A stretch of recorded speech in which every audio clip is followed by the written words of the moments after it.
अस्सलाम वालेकुम viewers, welcome to my YouTube channel Zain the healthier Pakistan. आज हम बात करेंगे सिलिक्स डीएस साशे के हवाले से। सिलिक्स डीएस साशे के अंदर क्या चीज़ें शामिल हैं, सिलिक्स डीएस साशे की जो है वो डायरेक्शन ऑफ यूज़ क्या है, सिलिक्स डीएस साशे का यूजेज क्या है और सिलिक्स डीएस साशे जो है वो पीसीओएस को ट्रीट करने के लिए किस तरह कारआमद है। अगर हम बात करते हैं सिलिक्स डीएस साशे के हवाले से तो इसके अंदर मायोइनोसिटोल शामिल है 2200 मिलीग्राम, इसके अंदर फोलिक एसिड शामिल है 400 मिलीग्राम, इसके अंदर डी कायरो इनोसिटोल शामिल है 300 मिलीग्राम। और अगर हम बात करते हैं इसके यूजेस की तो आप जो है 1 से 2 साशे जो हैं वो per day as physician advice जो है आप इस्तेमाल कर सकते हैं। अगर हम बात करते हैं इसकी डायरेक्शन ऑफ यूज़ की तो आपने 1 साशे जो है वो पूरा 1 गिलास पानी के अंदर जो है वो डिज़ोल्व कर देना है। आपने कोशिश यही करनी है कि इसे जो है 30 डिग्री सेंटीग्रेड से बिलो जो है वो स्टोर करें। आपने इसको प्रोटेक्ट करना है हीट से, आपने इसे प्रोटेक्ट करना है डायरेक्ट सनलाइट से, और आपने इसको बच्चों की पहुंच से जो है वो दूर रखना है।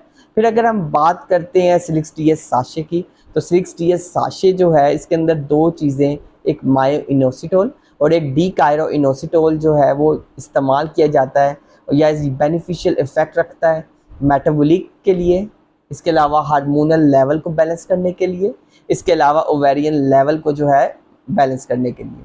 और इसके अंदर जो है अगर हम फोलेट की बात करते हैं तो वो एक्सपेक्टेंसी रेट जो है बहुत ज़्यादा बढ़ा देता है और ऐसी ख़वातीन जिनका हमल नहीं ठहर रहा तो उनके जो चांसेस होते हैं कंसीव करने के वो बहुत ज़्यादा बढ़ जाते हैं। आज हम बात करेंगे कि सिलिक्स डीएस साशे जो है वो पीसीओएस की ट्रीटमेंट के लिए किस तरह कारआमद है। अगर हम बात करते हैं पीसीओएस की, पॉलीसिस्टिक ओवेरियन सिंड्रोम की, तो पीसीओएस जो है वो डायरेक्ट जो है वो इफ़ेक्ट करता है मैरिड लाइफ को, और जो है इनफर्टिलिटी के जो इश्यूज़ होते हैं वो बहुत जो है 10 में से 8 ख़वातीन को जो है वो पीसीओएस का मसला है, जिसकी वजह से जो इनफर्टिलिटी है उसके जो चांस होते हैं वो ज़्यादा बढ़ जाते हैं।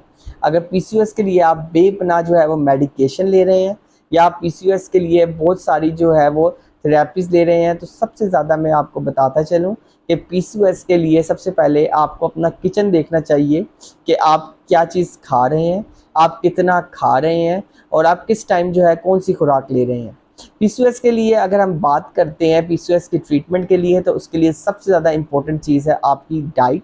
70% जो है वो आपकी डाइट पर डिपेंड करता है। डाइट यानी आपकी किचन के, आप किचन में क्या चीज़ें ले रहे हैं। आप जो है कोई जो है शुगर तो नहीं ले रहे। अगर आपने शुगर की इस्तेमाल करनी है, आपको शुगर तो चाहिए मगर शुगर आपको ऐसी चाहिए, आपको सस्टेनेबल शुगर चाहिए। अगर हम बात करते हैं पीसीओएस की ट्रीटमेंट के लिए तो उसमें आप ब्राउन शुगर का इस्तेमाल कर सकते हैं। आपने जो है अगर हम बात करते हैं वेजिटेबल ऑयल्स वगैरह की तो आप जो है उसकी जगह जो है ऑलिव ऑयल का इस्तेमाल कर सकते हैं। आप इसके अलावा नट्स का इस्तेमाल कर सकते हैं। अगर हम बात करते हैं पीसीओएस की तो पीसीओएस में जो है सबसे पहले जो है वो एग रिलीज़ होना या एग की जो है वो फॉर्मेशन होना वो डिस्टर्ब होती है। इंसुलिन सेंसिटिविटी जो होती है वो बहुत ज़्यादा बढ़ जाती है, जिसकी वजह से मेल हार्मोन्स का बढ़ना जो है बहुत ज़्यादा कॉमन हो जाता है और जो है जो बाद में जो है ये इरेगुलर जो है वो मेंस्ट्रुअल साइकिल्स का जन्म लेती है, जिसकी वजह से क्या होता है कि इनफर्टिलिटी रेट भी बढ़ जाता है। तो 70% जो है आपने अपनी डाइट मॉडिफिकेशन को जो है वो ठीक करना है। आपने ब्राउन शुगर लेनी है, आपने नट्स वगैरह का इस्तेमाल करना है। फिर उसके बाद अगर हम सेकंड पे बात करते हैं तो ऐसी ख़वातीन जिनको पीसीओएस है उन्होंने एक्सरसाइज करनी है, उन्होंने जो है वो स्ट्रेस से दूर रहना है। अगर हम स्ट्रेस की बात करते हैं तो वो योगा एक्सरसाइज इस्तेमाल कर सकती हैं, वो एरोबिक एक्सरसाइजेज इस्तेमाल कर सकती हैं। और अगर हम बात करते हैं एक्सरसाइज की तो उसमें जो है वो वॉक जो है वो बहुत ज़्यादा बेहतरीन है और ऐसे आप कामकाज करें जिससे आप जो है वो स्ट्रेस से बहुत ज़्यादा दूर रहें। फिर अगर हम बात करते हैं बाकी 5 to 10%, 70% तो डाइट से जो है वो ठीक हो सकती हैं। फिर उसके बाद जो है अगर हम बात करते हैं 20 to 25% जो है वो जो है एक्सरसाइज और स्ट्रेस से ठीक हो सकती हैं। और 5 to 10% जो है आजकल जो मेडिकल साइंस है वो बहुत ज़्यादा एडवांस कर गई है और उसमें जो है वो आईवीएफ ट्रीटमेंट्स भी आ सकती हैं, हार्मोनल रिप्लेसमेंट थेरेपी भी आ सकती है। तो बहुत सारी जो है वो ट्रीटमेंट के ऑप्शंस भी जो है वो अवेलेबल है। मगर अगर हम बात करते हैं नेचुरल ट्रीटमेंट्स की तो उसमें सबसे बेहतरीन लाइफ मॉडिफिकेशन है। जितना स्ट्रेस से दूर रहेंगी और एक्सरसाइज से दूर रहेंगी, क्योंकि इंड्यूस मेडिसिन आप एक बार ले तो सकती हैं, जो एग जो है बना तो सकता है, मगर क्या होगा, क्वालिटी ऑफ एग नहीं होगी। जब क्वालिटी ऑफ एग नहीं होगी तो बहुत चांसेस हैं मिस कैरेजेस के। तो उसको अवॉइड करने के लिए आपने जो है यही जो है कोशिश करनी है कि आप सबसे पहले डाइट की मॉडिफिकेशन करें।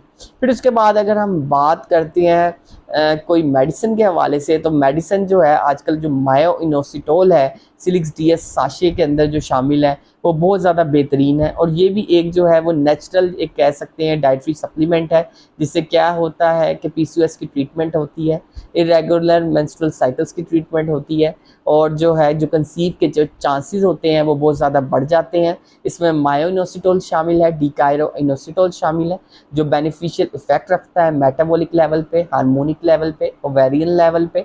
और अगर हम बात करते हैं तो ये स्पेसिफिक इफेक्ट्स रखता है, मॉड्यूलेट करता है ग्लूकोज के मेटाबॉलिज्म को, जिससे क्या होगा, जो ओवेरियन फंक्शन होगा वो इम्प्रूव होगा। और अगर ओवेरियन फंक्शन जो है वो इम्प्रूव होगा तो क्वालिटी ऑफ एग्स जो हैं वो बनेंगे, और जब क्वालिटी ऑफ एग्स बनेंगे तो बहुत चांसेस हैं कंसीव रेट के। फिर अगर हम बात करते हैं कुछ वार्निंग साइंस की, तो अगर हम बात करें वार्निंग साइंस की, तो फोलिक एसिड जो सप्लीमेंट्स हैं आपने कोशिश करनी है कि अगर आप साथ में कोई एंटी एपिलेप्टिक मेडिसिन ले रहे हैं, एंटी एपिलेप्टिक का मतलब है ऐसी मेडिसिन जिनकी वजह से क्या है कि बहुत ज़्यादा वो जो तब ली जाती हैं जब बहुत ज़्यादा जो होता है, एक कह लें कि दौरा शोरा पड़ना, या फिर जो है मिर्गी वगैरह का अटैक होना, ठीक है, या दिमाग का काबू में ना होना, तब जो है वो एंटी एपिलेप्टिक मेडिसिन जो है वो ली जाती हैं। तो जब आप जो है वो फोलिक एसिड की सप्लीमेंट्स का इस्तेमाल ना करें। फिर अगर हम बात करते हैं, अगर आप विटामिन B12 जो है ये इसकी डेफिशिएंसी को जो है बहुत ज़्यादा कर सकता है। फिर अगर हम ऐसी मेडिसिन की बात करते हैं जो डाइवैलेंट मिनरल्स हैं, जैसा कि कैल्शियम हो गया, जिंक हो गया, तो या फिर मैग्नीशियम हो गया, तो कैल्शियम, जिंक और मैग्नीशियम के साथ जो इसके अंदर फोलेट मौजूद है या फिर फोलिक एसिड मौजूद है वो बाइंड कर सकता है, और बाइंड करके जो होता है बाद में बाकी जो है वो ट्रबल्स काज कर सकता है। फिर इसके बाद जिनको फोलेट डिपेंडेंट ट्यूमर है या जिनको फोलिक एसिड जो है वो रिएक्ट करता है, तो वो भी इसको इस्तेमाल न करें। मायोइनोसिटोल अगर देखा जाए तो बाकी मेडिसिन की नीड में जो बाकी ब्रांड्स हैं जो 1000 मिलीग्राम जो है वो मायोइनोसिटोल दे रहे हैं, तो इसमें जो मायोइनोसिटोल की अमाउंट है वो काफ़ी ज़्यादा है, तकरीबन 2200 मिलीग्राम। और अगर हम बात करते हैं फोलिक एसिड की, तो फोलिक एसिड भी बहुत अच्छी क्वांटिटी में मौजूद है, जहाँ पे बाकी जो है वो सप्लीमेंट्स हैं वो 200 मिलीग्राम फोलिक एसिड दे रहे हैं, तो ये फोलिक एसिड की अमाउंट दे रहा है 400 मिलीग्राम। और इसके अलावा इसमें सिनर्जिस्टिक इफेक्ट है इसका डिकायरोइनोसिटोल का, जो कि तकरीबन 300 मिलीग्राम है। तो अगर आप जो है ओवेरियन फंक्शन जो है उसको इम्प्रूव करना चाहती हैं, आप चाहती हैं कि आपकी जो मैरिड लाइफ हो वो सक्सेसफुल हो, तो उसमें जो है आप इस्तेमाल कर सकते हैं सिलिक्स डीएस साशे।